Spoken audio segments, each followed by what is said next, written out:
Hi friends, welcome to my channel. இன்றைக்கி 2024 group 4 நடந்த Tamil questions பற்றி பார்க்கலாம். கரை பொரு இலக்கண குறிப்பு தருக. ஆன்சர் இரண்டாம் வேற்றுமை தொகை. புறநானூற்றின் சில பாடல்களை ஆங்கிலத்தில் மொழிபெயர்த்தவர் யாருன்னு கேட்டிருக்காங்க. Answer G U Pope. சில பாடல்களைன்னு கேட்டாங்கன்னா ஜியு போப். இதே இந்த தலைப்பு கொடுத்து கேட்டாங்கன்னா ஜார்ஜ் எல்காட். அதாவது the 400 songs of war and wisdom and anthology of poems from classical Tamil the Purananuru. இந்த தலைப்பில் மொழிபெயர்த்தவர் யாருன்னு கேட்டாங்கன்னா ஜார்ஜ் எல்காட். ஓகேங்களா, ரெண்டுக்கும் வித்தியாசம் இருக்குது, செக் பண்ணிக்கோங்க. இது 11th and 12th தமிழில் வந்து இருக்கும், செக் பண்ணி பாருங்கள். வளவன் ஏவ வான ஊர்தி அப்படின்ற பாடல் வரி எந்த நூலில் இருக்குன்னு கேட்டிருக்காங்க. ஆன்சர் புறநானூறு. நெக்ஸ்ட் இது பார்க்கலாம். மணக்குரங்கு என்னும் சொல்லியிருக்கு, இலக்கண குறிப்பு என்னன்னு கேட்டிருக்காங்க. ஸோ மனத்தினை இந்த இடத்துல என்ன பண்ணியிருக்காங்க, குரங்காக உருவகம் செஞ்சுருக்காங்க. ஓகேங்களா, இப்போ மனம் குரங்காக உருவகம் செஞ்சனால இதில் உருவகம் இடம்பெற்றிருக்கு. அடுத்தது பொருந்தாத சொல் கேட்டிருக்காங்க. கடல், பறவை, ஆழி, இது மூணுமே கடல் அப்படின்ற பொருளில் தரும். ஆனால் ஆறுன்றது நதி பொருளில் வரும். அப்போ இதுதான் பொருந்தாதது. அடுத்து பிழையை திருத்தம் செய்கன்னு கொடுத்துருக்காங்க. மயில் அகவும், குயில் கூவும், ஆந்தை அலரும், இதுதான் கரெக்டானது. அடுத்ததும் பிழை திருத்தம், அதாவது ஸ்பெல்லிங் மிஸ்டேக் இல்லாமல் பார்க்கணும். வாழைப்பழத்தோல் இத்து கண்டிப்பாக வரணும். ஓகேங்களா, சறுக்கி ஏழை கிழவன் இக்கு கண்டிப்பாக வரணும். வியாழக்கிழமை, ஓகேங்களா, ஸோ இந்த இடத்துல இக்கு வரணும்.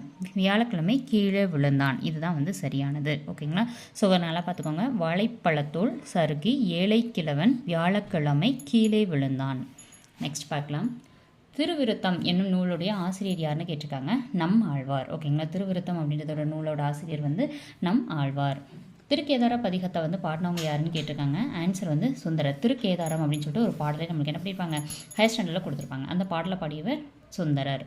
மார்கழி திங்களில் திருமால் கோயில்களிலும் வீடுகளிலும் ஓதப்படும் பாடல் எதுன்னு கேட்டாங்கன்னா திருப்பாவை. ஓகேங்களா, இதுவே திருவெம்பாவை அப்படின்றது திருமால் கோயிலுக்கு இல்லாமல் சிவபெருமானுக்காக எழுதியிருப்பாங்க மாணிக்கவாசகர் அவர்கள். ஓகேங்களா, நெக்ஸ்ட்டு தமிழ் பெருங்காவலர் என்ற சிறப்பு பெயருக்கு உரியவர் யாருன்னு கேட்டிருக்காங்க. ஆன்சர் தேவநேய பாவாணர். ஓகேங்களா, மொத்தம் வந்து நம்ம இது வரைக்கும் 50 கொஷின், அதாவது ஷார்ட்ஸாக போட்டுட்ருக்கோம். ஓகேங்களா, ஒவ்வொரு ஷார்ட்ஸ்லையும் குறிப்பிட்ட கொஷின்ஸ் வந்து கொடுத்துட்ருக்கோம்.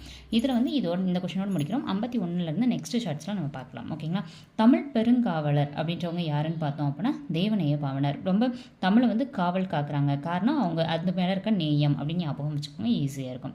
இந்த வீடியோ பிடிச்சிருந்துச்சுன்னா நம்ம சேனலை சப்ஸ்கிரைப் பண்ணி தொடர்ந்து ஃபாலோ பண்ணிக்கோங்க. அடுத்தடுத்த வீடியோக்குள்ள நிறைய இதில் சந்திப்போம்.